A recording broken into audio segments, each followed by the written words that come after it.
Good morning, all. So, my name is Tanushree Dalai from Civil Department.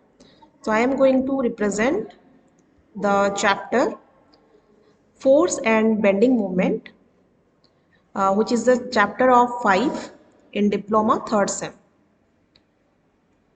So, here, what do we mean by shear force? So, shear force and bending moment basically we have to calculate for the beam section. So, shear force means the algebraic sum of the vertical forces acting at the left side or right side of a section on the beam. So that means if we have a beam section, okay, and here is a section like this XX section, and the forces are acting if either the right side or at the left side of the section. So we have to sum all the forces together, and after that whatever the result we have, the total result is known as shear force. And as per its sign convention, if the forces acting at the right side of the section or left side of the section, and if the forces are right side of the section and the arrow is downward in the direction, and if the forces acting at the left side of the section and arrow is upward in direction, then that force is known as positive shear force. And as per the negative shear force, that will be vice versa. That means if the loading system upward in the direction at the right of the section and downward in the direction at the left of the section, then that is your negative shear force. Coming to the bending moment, so bending moment means again the algebraic sum of all the moments of the forces at the left and right of the section.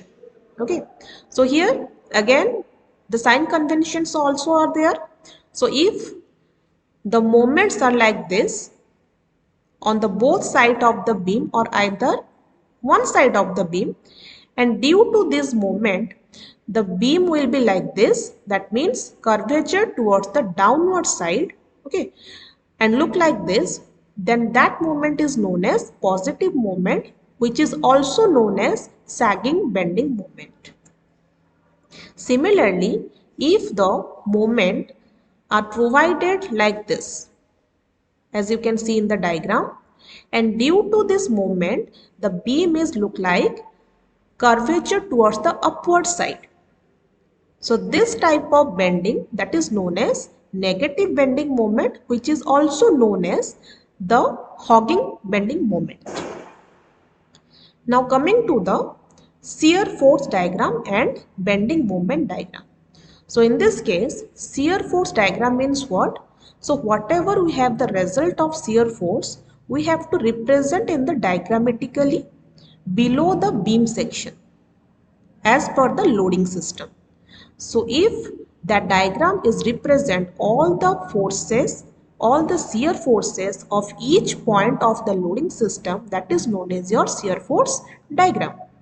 Similarly, if we have to represent all the bending moment on each point of the loading system, then that is known as your bending moment diagram. So before we have to calculate the shear force and bending moment, we have to know about what type of loading system is there, what type of beams are available, and how we can calculate. So first thing is the loading system. So in case of beam section, basically three types of loading systems are there. First one is point load, second one is UDL, and third one is UVL.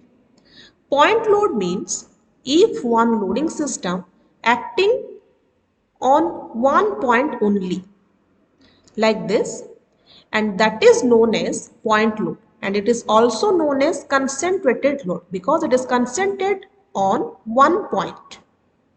Similarly, UDL means uniformly distributed load.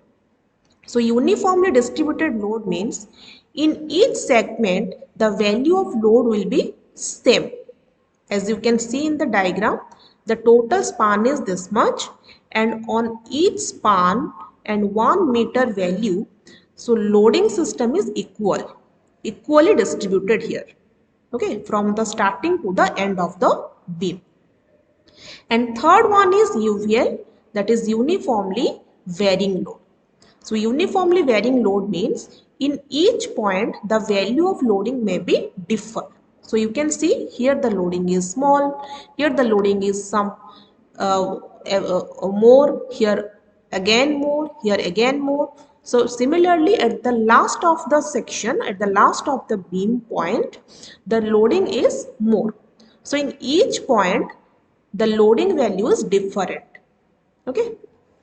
Now second thing is the support system, because beam is one kind of horizontal member of building. So that's why that beam always needs a support system to stay. Okay. So again the support system also three types. So first support is roller support, and that is represented by this diagram. And in the roller support, the reaction force is vertical. That means that can restricted by only one loading system, which is vertical in nature. Again, the second support is pinned support or hinged support, we can say, and that is represented by the diagram, this one. And in case of hinge support or pin support, that is having two numbers of reaction force, that means horizontal and vertical, which represent that the support can restricted by vertical force as well as horizontal force. Again, third type is fixed support. So fixed support means this kind of representation, and for the fixed support the reaction force is three types. First one is horizontal force, vertical force and moments. So that means that support can restricted by horizontal, vertical and moments.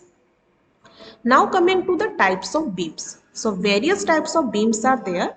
So first beam name is cantilever beam. So you can see cantilever beams means one end will be fixed and another will be free. Okay. Now coming to the simply supported beam. Simply supported beam means what? In the both end of the beam, some support is there. As you can see here, in this part, pin support is there, and in this part, roller support is there. Now third type of beam is fixed ended beam or fixed support beam. So fixed support beam means at the both end of the beam, fixed support is there, as you can see in the diagram. Next beam is cantilever simply supported beam. So cantilever simply supported beam means at one part of the beam, at one end of the beam, cantilever support, that means fixed support is there, and at the other end of the beam, roller support is there. Now coming to the overhanging beam. So overhanging beam means some portion of the beam should be hang out. That means the support is provided not at the end. Okay, that will be at the mid part of the beam. So this why this much portion is hanging portion of the beam. So that's why that is known as overhanging beam. Okay. Now coming to the continuous beam. So continuous beam, that is here. So here one end of the beam that is subjected to pin support, and all those supports are belongs to, all this belongs to the roller supports. Okay. So this kind of beam is known as continuous beam. Now coming to the numerical regarding cantilever beam, okay, having 3-point loads. So it is most important to calculate the shear force and bending moment accurately, because the bending moment value and shear force value, that will be decided the various types of bending moment diagram and shear force diagram. Okay. So here one numerical is there in which this is the diagram, and we have to draw the SFT and BMD of the cantilever beam. So here is the problem. So one cantilever beam is there. That means one end is fixed and another end is free. Okay. So now coming to the problem. So here 3 point loads are there. As you can see, 2 kilonewton, 3 kilonewton and 3 kilonewton. And all these loads that is acting from the fixed support, that means this 3 kilonewton, the distance of the 3 kilonewton from the fixed support, how much? 5 meter. This 3 kilonewton load that is acting at the distance from the fixed support, 3 meter, and this 2 kilonewton point load that is acting at a distance of 1 meter from the fixed support. And we need to find out the shear force of each loading system and bending moment of each loading system. So first of all, we will start with the shear force calculation.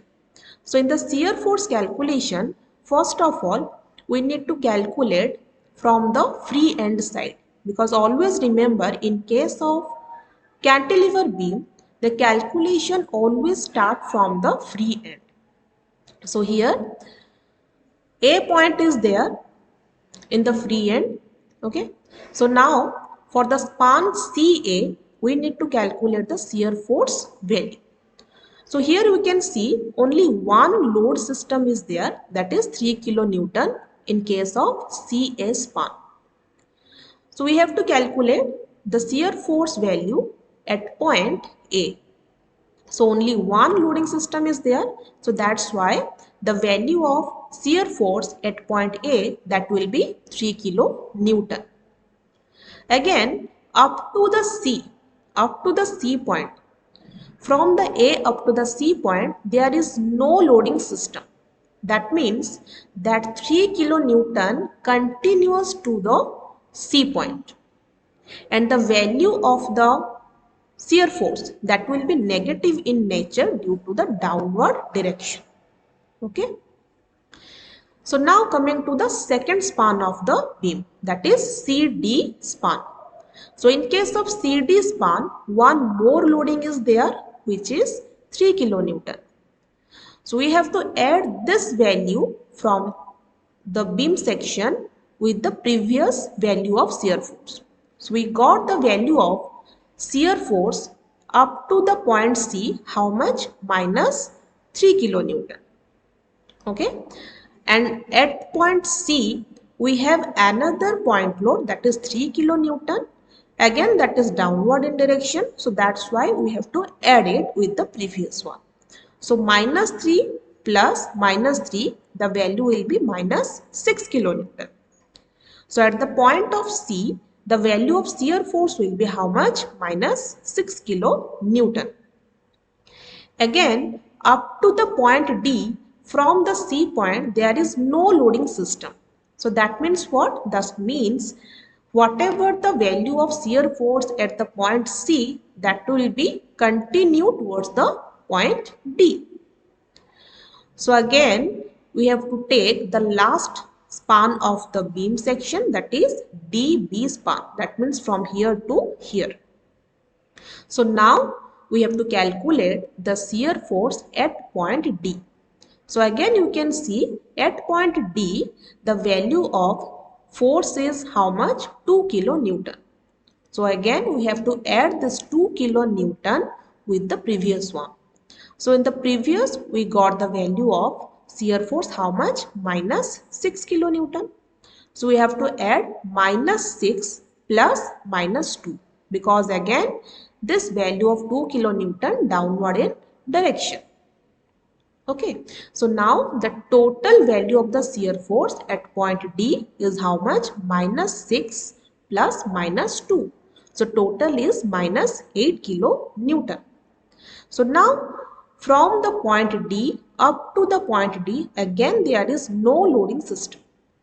So that means what? That means at the point of B, the value of shear force, that is same as 8 kilonewton in negative way.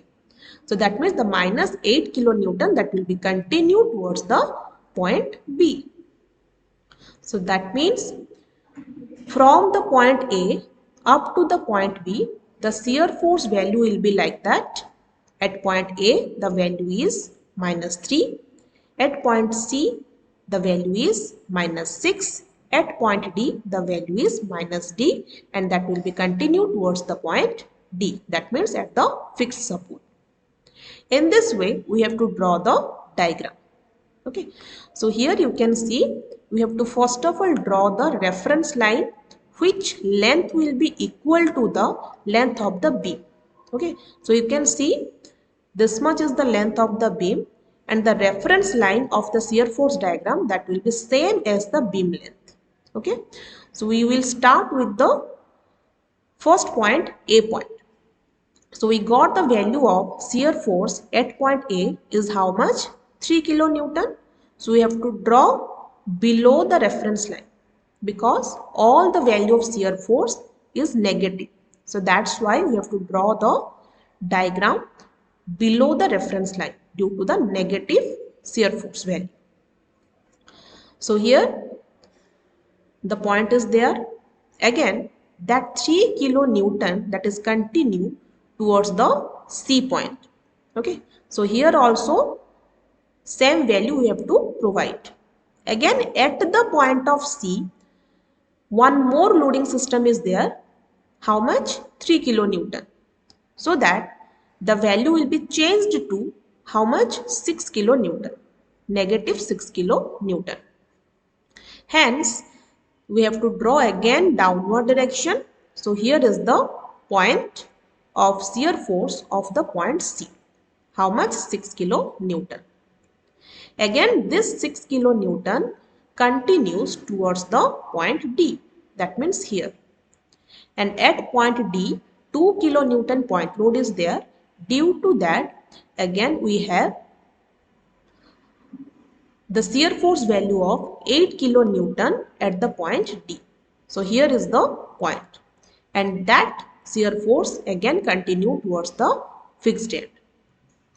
By joining all the lines, finally we got the value of SFD. Okay.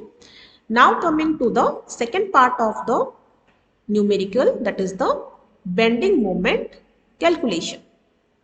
So as we know that bending moment calculation is the multiplication of load into its perpendicular distance of the specified point. So here 4 points are there like A, C, D and B. So first of all we need to calculate the bending moment of point A. So as I told you, the moment means what? Moment means force into its perpendicular distance.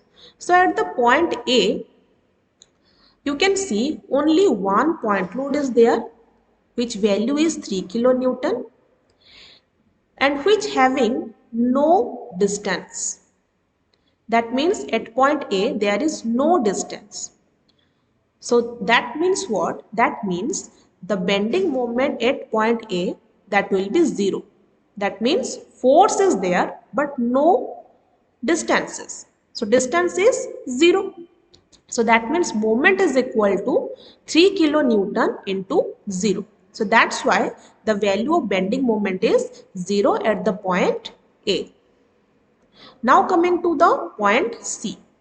So if the point C we will choose, so we have to check at the right of the section and check out how much loading systems are there. So we can check, and here only one loading system is there, which value is 3 kilonewton. And the 3 kilonewton at a distance of 2 meter from the C. That means the distance is how much? 2 meter. So now we need to calculate the bending moment at point C, and the value will be how much? 3 into its distance is 2. So 3 into 2. So the value will be how much? 6 kilonewton meter. And now as per the sign convention, due to the downward direction, so this 3 kilonewton gives the moment about the C like this. That means clockwise. Okay. And if the moment is like this, then that will be sagging moment. So due to sagging moment, the value of bending moment will be positive. Okay. So now the value of bending moment at point C is how much? 6 kilonewton meter.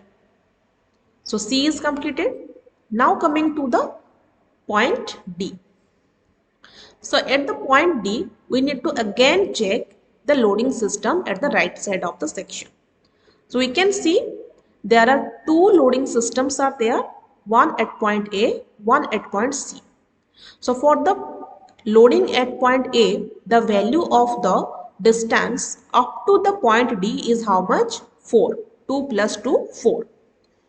And for the C point load, so here the distance from the D, how much? 2 meter. So now we have to add all these two moments to calculate the bending moment of point D. So to calculate this, so here is 3 kilonewton and the distance up to the D is how much? 4 meter. So 3 into 4, that is 12 meter. Okay, 12 kilonewton meter. Again for the 3 kilonewton at point C, so the distance will be how much? 2 meter. So 3 into 2, that will be 6. So finally the value will be how much? That is 3 into 4 plus 3 into 2. So total value of the bending moment at point D is how much? 18 kilonewton meter. So 18 kilonewton meter is the final result of point D. Now coming to the last part of the section, that is point B. So we have to calculate the bending moment about the point B. So again we have to check all those loading systems at the right side of the section. So here three loading systems are there, 3 kilonewton, 3 kilonewton and 2 kilonewton. So this 3 kilonewton having the distance of 5 meter from the point B, and this 3 kilonewton having the distance of 3 meter from the fixed end support, and this 2 kilonewton having the distance of 1 meter from the fixed end support. So now we have to add all the moment of each point loads. So that means at point A, the value of bending moment will be how much? 3 into 5. At point C, the value of bending moment will be 3 into 3. And at point D, the value of bending moment will be 2 into 1. So by adding all those values, we have 15 into 9 plus 2. So 15 plus 9 plus 2, that will be 26 kilonewton meter. So that means at the point of B, the total bending moment is equal to 26 kilonewton meter. And now we have to represent all the bending moment in the bending moment diagram. So here you can see, as I told you, at point A, the bending moment will be 0. So that's why whenever the reference line will be there, so at point A, only one point is there. That means that point of bending moment that will be on the reference point. Okay. So now coming to the next point, that is what? That is the C point. So at the point of C, the value of bending moment is how much? 6 kilonewton meter. So here we have to put another point. Again, the next point is what? The next point is point D. Okay. So at point D, we got the value of bending moment is how much? 18 kilonewton meter. And at the last, that is the B point, the bending moment value is 26 kilonewton meter. So now by joining all those points, we got the value of bending moment diagram. So this is how it looks. So always do the diagram of shear force below the beam section, and below the shear force diagram, we need to draw the bending moment diagram. So this is all about the calculation of shear force and bending moment. So today this much. We will discuss another problem in the next class. Thank you so much.